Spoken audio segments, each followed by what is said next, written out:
Pois é, meu amigo. Hoje esse editorial vai ser um dos mais quentes do dia, pode ter certeza. É cada matéria que você vai ficar pirado. Não, eu vou só te mostrando.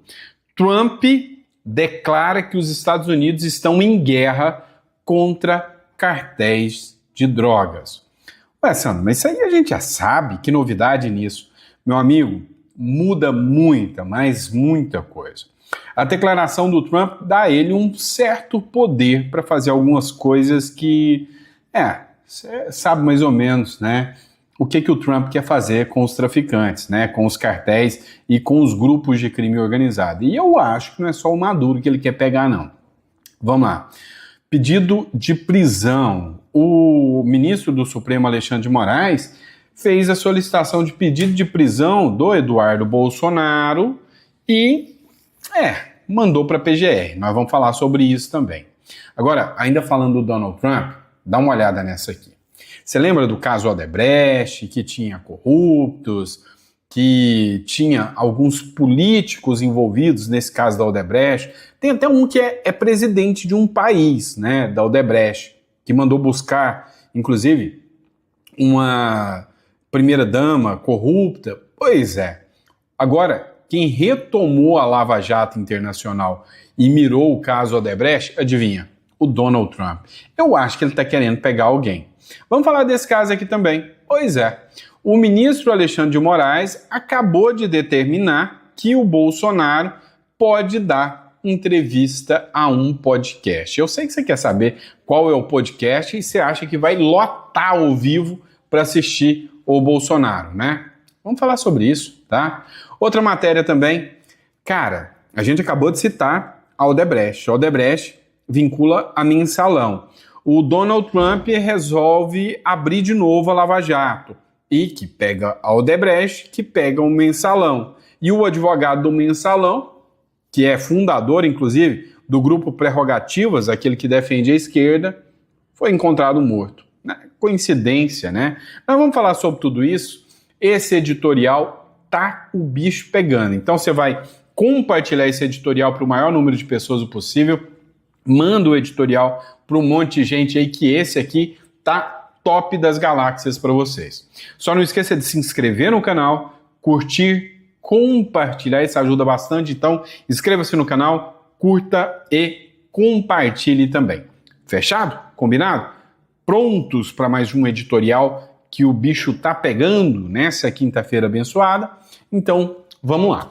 É o seguinte, Trump declara que os Estados Unidos estão em guerra contra os cartéis de droga. Beleza. Mas o que isso muda, né? Eu vou te explicar. Essa matéria é do Metrópolis. Donald Trump declarou que os Estados Unidos estão oficialmente em guerra contra os cartéis de drogas. A informação consta em um comunicado, agora é oficial, um comunicado enviado pelo governo norte-americano ao Congresso do país, conforme revelou o jornal The New York Times desta quinta-feira. Ou seja, o governo Trump fez um comunicado argumentando que está em guerra, né? Guerra literal. Ou seja, Estados Unidos está em guerra. Contra outro país? Não, contra os cartéis de droga.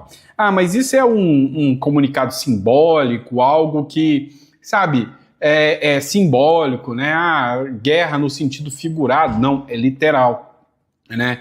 Pode ter, inclusive, determinações via decreto Donald Trump, né? Pressionando aí ainda mais questões de imigração, entre outros pontos também.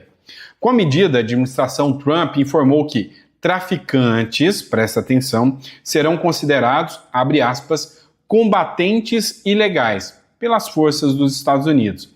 A revelação surge em meio ao cerco norte-americano nas águas do Caribe e o aumento da presença militar dos Estados Unidos em países aliados, como a Argentina e o Panamá. O que acontece? O Milei acabou de autorizar, né, exercícios militares dentro da Argentina. Quando o Donald Trump manda um ofício para o Congresso norte-americano afirmando que a partir de então está em guerra, ou seja, a guerra está declarada, vai começar a guerra, a partir desse momento o Donald Trump tem o direito de matar os inimigos. E a ONU, nesse caso, reconhece que isso é uma ação de guerra, ou seja, ele não pode cometer crimes de guerra, mas os traficantes, os militantes aí, né, dos cartéis de droga são considerados agora, né, combatentes ilegais e, para tanto, podem ser abatidos.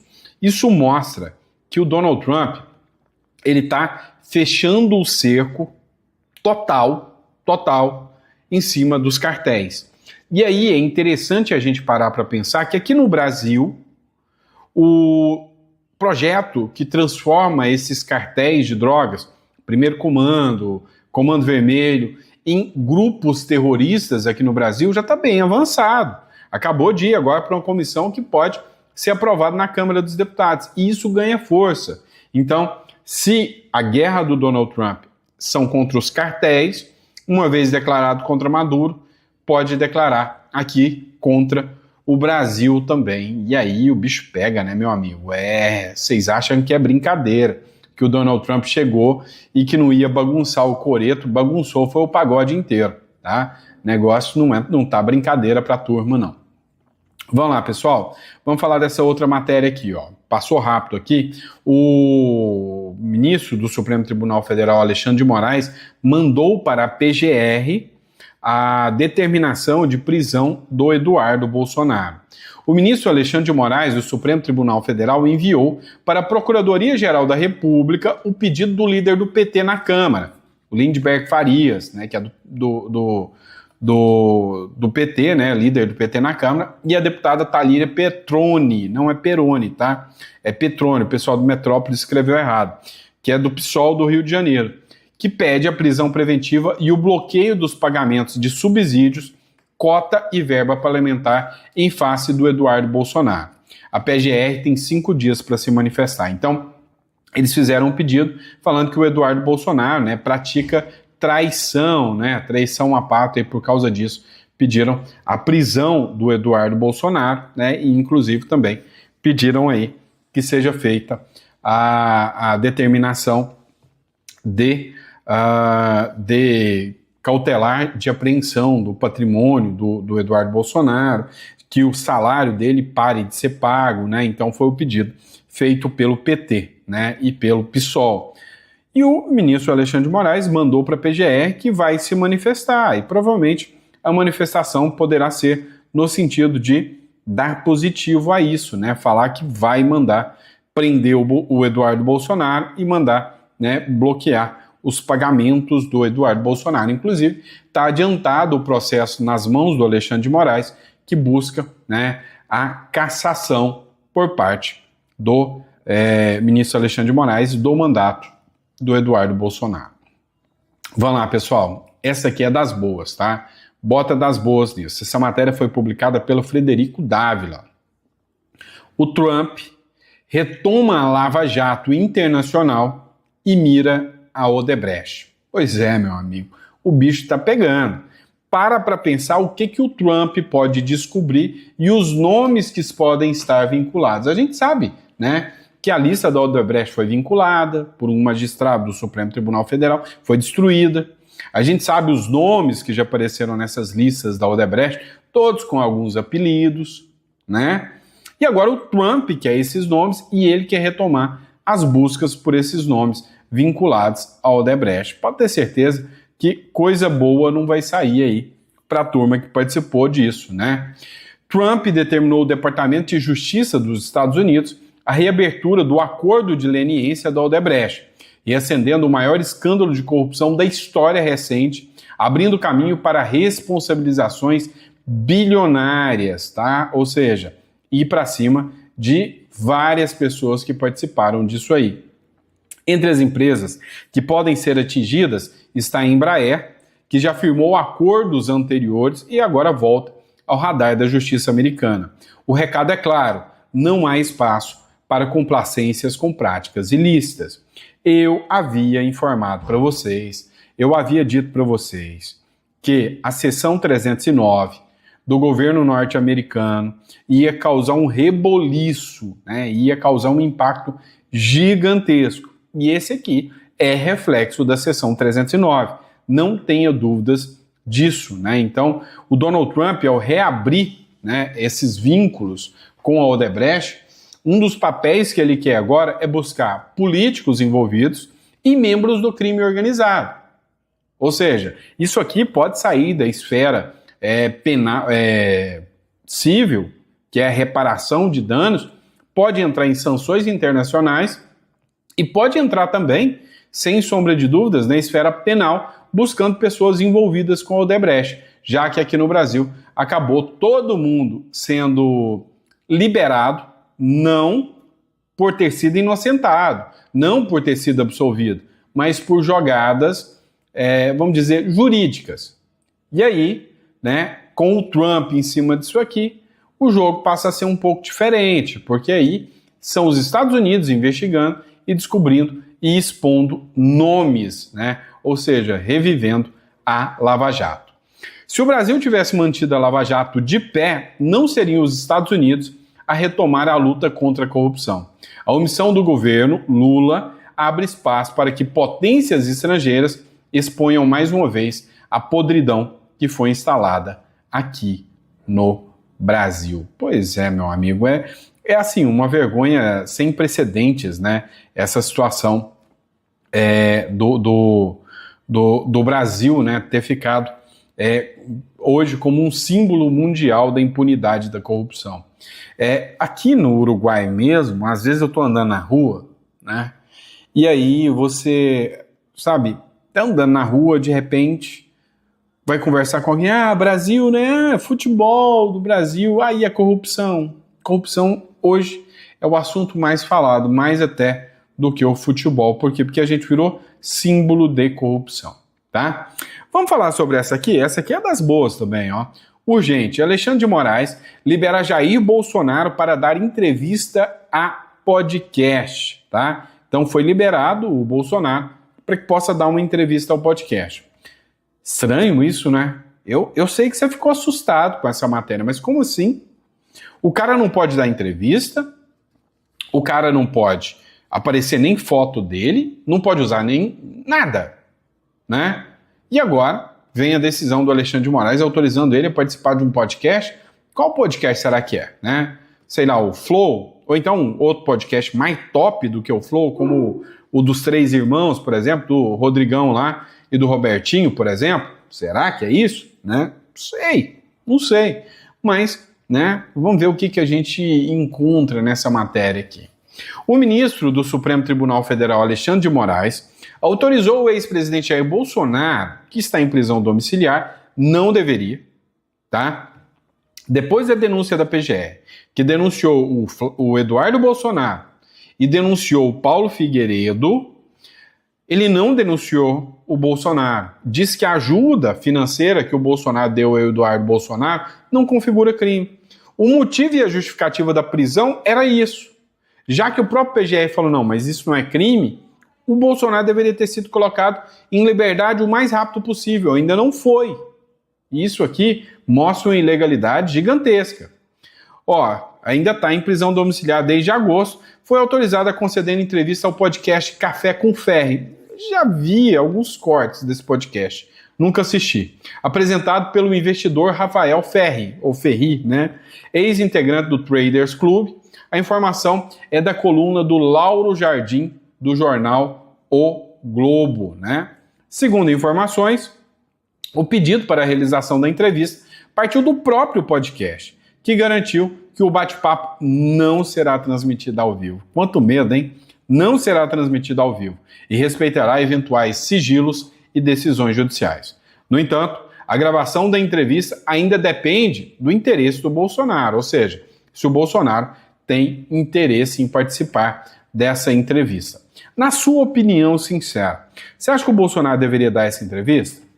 Olha, eu tive conversando com alguns amigos, estava batendo um papo, né, com Samuel Fernandes, lá do canal Editorial Central. Inclusive, recomendo muito para vocês o Editorial Central. Digita aí Editorial Central, você vai ver os vídeos lá do Samuel Fernandes, vale muito a pena você assistir os vídeos dele.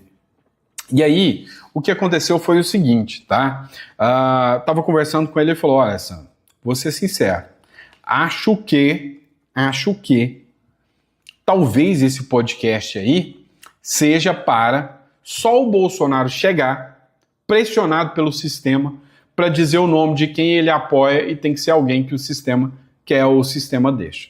Então, se o Bolsonaro aparecer e dar um nome inesperado, pode ser que o Bolsonaro tenha sido pressionado para isso. Faz sentido. Eu concordo, eu acho que realmente faz muito sentido. E você? Qual a sua opinião sobre isso? Coloca no comentário que eu quero saber qual a sua opinião sobre essa situação. Se realmente, né, pode ser só para o Bolsonaro, literalmente, né, entregar aí e falar qual é o nome que ele apoia, um nome que o sistema deixa, né? Qual o seu ponto de vista? Fala para mim o que você acha sobre isso, né? Como a gente já falou, em reabertura da Lava Jato por parte do Donald Trump. Como a gente já falou, em buscar responsabilização de criminosos por parte do Donald Trump, que foi, né, a matéria publicada agora, Ferrigno, se eu não me engano. Quando a gente fala da Odebrecht, que foi um dos núcleos mais criminosos que já operou aqui na América Latina, a Odebrecht, hoje tem outro nome, a gente lembra de Mensalão. E olha essa matéria que foi publicada agora pelo Pleno News. Advogado do Mensalão e fundador do Grupo Prerrogativas, um grupo totalmente esquerda, anti-Bolsonaro, é encontrado morto em São Paulo. É o que diz a matéria aqui do Pleno News, pessoal. Agora, cá entre nós, será que isso é uma mera coincidência? Será que isso é algo assim, uma coincidência? Não, Trump reabre a Lava Jato, o Trump faz, né, uma declaração de que vai combater crime organizado, o Trump descobre-se que o PCC está envolvido na maioria das empresas, várias empresas aqui dentro do Brasil, e aí o cara é encontrado morto. Será que é mera coincidência? Queima de arquivo? O que vocês acham sobre isso? O advogado criminalista Luiz Fernando de Sá e Souza Pacheco, de 51 anos, jovem, né, 51 anos, foi encontrado morto na manhã dessa quinta-feira em São Paulo. A informação foi confirmada pela seccional paulista da Ordem dos Advogados do Brasil, ou seja, a própria Ordem dos Advogados confirmou que ele foi encontrado morto. O Pacheco atuou no caso do Mensalão, defendendo o então deputado, olha só, José Genuíno, tá? Defendendo José Genuíno, que é do PT de São Paulo. Ele também foi sócio fundador do grupo Prerrogativas, que é um grupo de juristas aí pró-PT, né? Um dos grupos mais de esquerda que existe hoje. E aí, pessoal? Né? Não tem nada ainda, não tem informação, a polícia não tem nada ainda dito sobre isso, mas levantou muitas suspeitas, né? A morte do advogado, né? Vamos falar sobre isso aqui também? Outra bomba pra gente falar. Hoje o dia foi um dia de bombas, né? De bombas e mais bombas. Esta aqui, mas meu irmão, esta aqui é de bagunçar o coreto por completo. Esta aqui é aquele tipo de matéria que acende um alerta vermelho na República, né? Quer dizer, se fosse uma república séria, né? E não uma republiqueta de bananas que a gente vive hoje em dia. Esse indivíduo aqui, né? Tá preso, virou alvo, né? De denúncias sobre a fraude do INSS, né? O roubo do INSS. Publicitária de campanha do PT. Presta atenção, a publicitária responsável por fazer a campanha do PT recebeu 5 milhões do careca do INSS. Mais uma coincidência da vida pública brasileira, né? Mais uma coincidência dessas normais. E para quem está duvidando, ou antes que venha me criticar, a matéria da revista Veja. Eu sempre cito a fonte, a matéria da revista Veja. Dados obtidos pela coluna Radar Veja mostram que o empresário Antônio Carlos Camilo Antunes, conhecido como careca do INSS, transferiu 5 milhões de reais para uma publicitária. Qualquer uma? Não. Uma que atuou em campanhas eleitorais do PT, como a da disputa de 2010, que elegeu a Dilma Rousseff como presidente da República. Né? Uma coincidência, né? Só uma coincidência aí. As transferências para Daniele Miranda Fonteles, que ligou a Pepper Comunicação Interativa, segundo dados do COAF enviados à CPI do INSS, se deram entre novembro de 2023 e março de 2025. Então, olha só, ela participou já de campanha do PT, de 2023 a 2025 recebeu 5 milhões de doletas, né?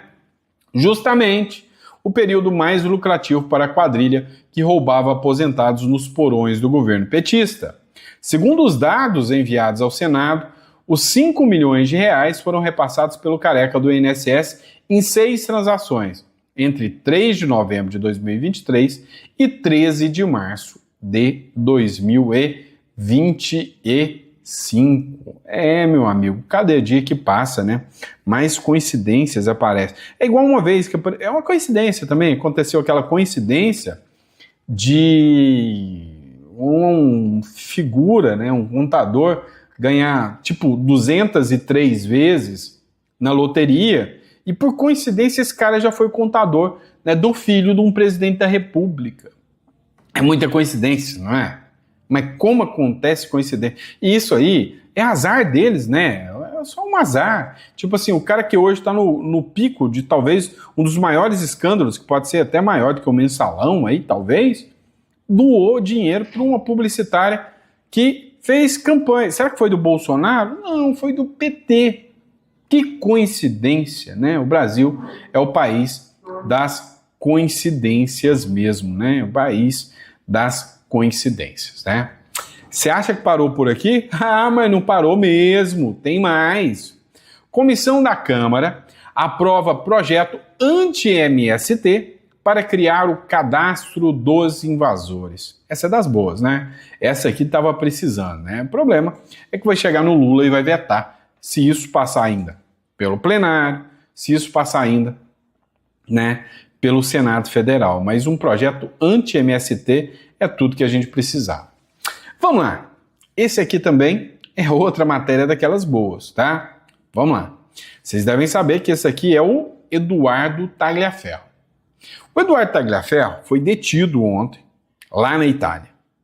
E lá na Itália ele foi levado para uma delegacia onde ele teve que prestar alguns esclarecimentos, entregou o passaporte, teve que declarar onde estava. Eu falei que dessa forma ele acabou ficando na mira, né? Informaram onde é a casa, o endereço, onde ele está. Isso aí para um cara que, na minha visão, é tão visado como ele, é um risco para a vida dele. Eu vou ser sincero. Né, se o Uruguai fala aqui, ó, tô mandando aqui um endereço certinho da casa do cara para vocês, eu não ia ficar feliz. Não mesmo. Mas olha só, a Itália não tem o rito mágico de Moraes, diz Tagliaferro. Ex-assessor do ministro do TSE foi detido, conduzido à delegacia para dar informações e depois foi liberado. Depois de tudo, ele foi liberado. O ex-assessor do ministro Alexandre de Moraes, do TSE na época, né, Eduardo Tagliaferro, foi levado a uma delegacia na Itália na quarta-feira. Em entrevista ao programa do Paulo Figueiredo Show, veiculado no YouTube, que ele afirmou que a condução foi tranquila, foi cordial por parte dos policiais italianos, os carabinieri, que já esperava a notificação. Então ele disse que não foi surpresa, ele já esperava que isso pudesse acontecer. Abre aspas. Não foi nenhuma novidade para mim. A gente até fica um pouco ansioso quando chega no caso, aqui um carabinieri, mas foi tudo conduzido na plena calma, na tranquilidade. É previsto. Do rito, a gente não consegue escapar. Na verdade, o rito correto na Itália? Não o rito virtual. O Magic Rito de Alexandre de Moraes. Foi o que disse o Eduardo Tagliaferro. E esse Eduardo Tagliaferro vem dando uma quantidade boa de dor de cabeça para o ministro Alexandre de Moraes. O ex-assessor disse que ao chegar na delegacia foi, abre aspas, identificado, pediram meus passaportes, tanto o brasileiro quanto o italiano, fecha aspas. Segundo o seu relato, os agentes foram excelentes, foram cordiais, sem qualquer tipo de constrangimento na viatura. Falaram para mim que tinha algo do Brasil. Eles também não sabiam, e era cumprimento de uma corte de Cantarazzo, na Itália. O que aconteceu nesse caso do Tagliaferro? Né? O tribunal notificou o Tagliaferro, mandou notificar o Tagliaferro, citou o Tagliaferro, ouviu o Tagliaferro. Segundo o Tagliaferro, o que aconteceu foi que o tribunal quis ouvir, recebeu a notificação, o pedido de prisão e o pedido de extradição do Alexandre de Moraes ao Tagliaferro. O tribunal quis primeiro ouvir o Tagliaferro para depois tomar uma decisão. Vamos ver o que vai sair disso aí, né? Vamos ver o que vai sair disso aí. Mas o Tagliaferro fez questão também de deixar um recado. O Tagliaferro disse que as provas contra Alexandre de Moraes estão guardadas com 2 pessoas. Ou seja, se acontecer alguma coisa com o Tagliaferro, todas as provas, tudo que é de documentação, tudo que envolve, né, a atuação do ministro Supremo Alexandre de Moraes, lá no TSE, estão hoje entregues a algumas pessoas, né, 2 pessoas. Vamos falar disso aqui também. Isso aqui também é uma matéria que a gente precisa discutir. Rede russa de espionagem usava o Brasil como base para infiltrar agentes do Ocidente. Vem cá. Você acha mesmo, né, que o Brasil não entra na mira com uma dessa? Presta atenção.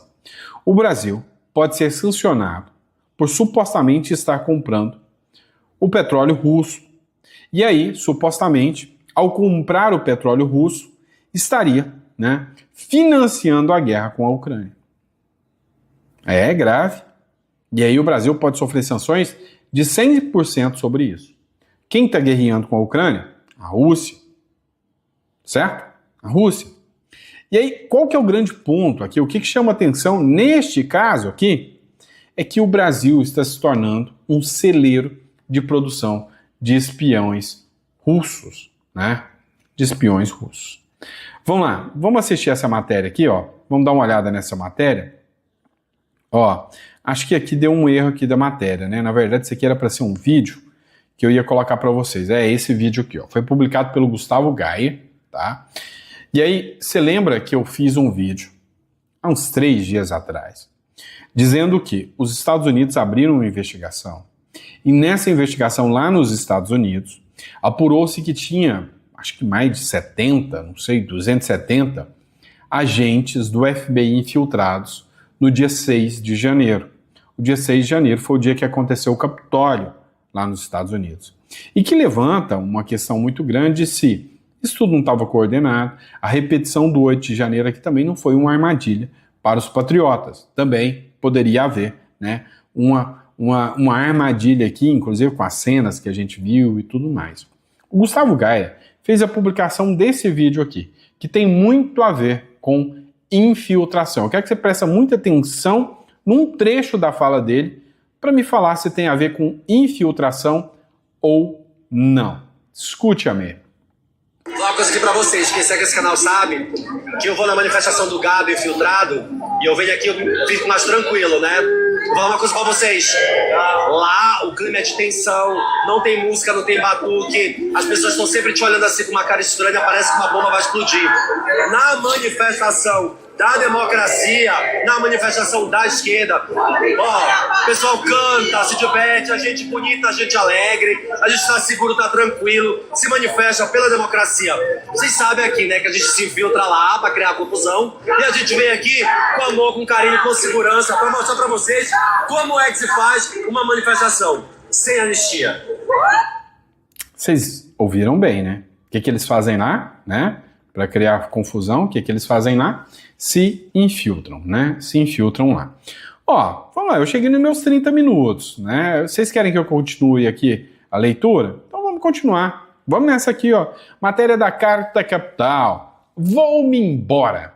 Jean Paul Prats rompe com o PT após 10 anos e ensaia volta política pelo centro.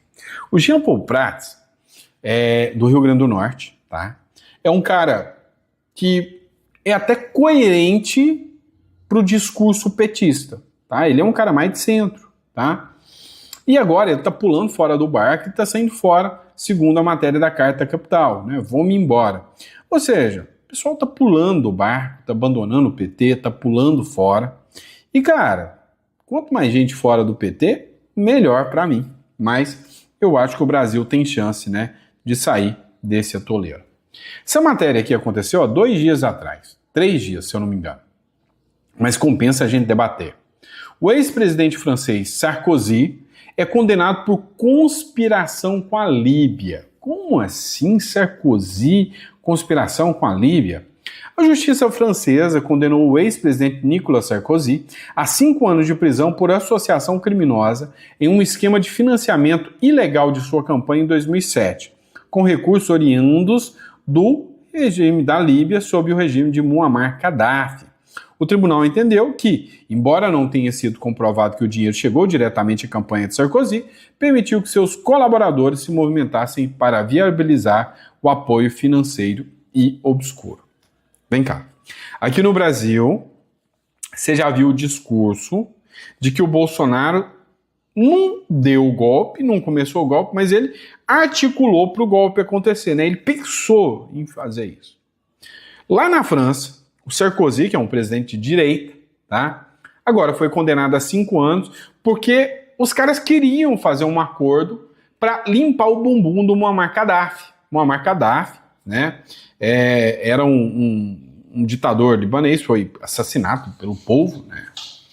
E aí, eles falavam que o acordo era o seguinte: o Muammar Gaddafi ia pagar uma grana para o Sarkozy poder articular para ele voltar a ter um discurso internacional como alguém democrático. Igual está acontecendo agora com o Kim Jong-un, que foi fazer discurso lá na ONU. Entendeu? Igual aconteceu com o líder lá da Síria, que era um terrorista, e foi lá na ONU fazer discurso. O discurso aqui é que o Sarkozy, presidente francês de direita, teria recebido dinheiro para limpar a barra do Muammar Gaddafi, tá? Muammar Gaddafi. E o que é que acontece? Nunca entrou dinheiro, nunca se provou nada, mas eles dizem que houve manifestações nesse sentido, né? Aliados dele falou que seria uma boa ideia se ele fizesse isso. E por causa disso, Vral foi condenado. Então, foi condenado por receber apoio em campanha. Ele é de direita. Agora, se a gente for observar literalmente o que acontece, tem uma outra denúncia que nunca foi apurada. Matéria da Folha de São Paulo, essa publicação é de 8 de dezembro de 2017. Matéria da Folha de São Paulo, Gaddafi, que é o mesmo ditador que queria limpar a sua barra, que, segundo eles, fez financiamento de campanha do Sarkozy, é acusado de ter doado $1 milhão para a campanha do Lula em 2002. É o que diz uma revista lá da Síria, da Líbia, né? Líbia, né? Que é o Muammar Gaddafi. Agora buguei, né? Então, assim, né? Então, o que a gente pode dizer sobre isso, né? O que a gente pode dizer é o seguinte: o Brasil, literalmente, não é para amadores, tá? Não é para amadores mesmo, tá? Então, o que a gente tem? A gente tem que hoje a direita está na mira o tempo inteiro. A direita, né, se tornou um alvo fácil. Já a esquerda pode fazer tudo. As mesmas coisas que a direita acusa a esquerda é ignorado, ninguém fala nada.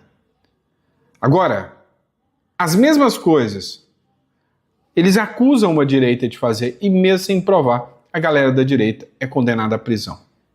Engraçado isso, né? E é isso, pessoal. Espero que vocês tenham gostado do nosso editorial. Muito prazer e honra estar aqui com vocês em mais um editorial. E eu vejo vocês no próximo. Grande abraço e fiquem com Deus. Abraço.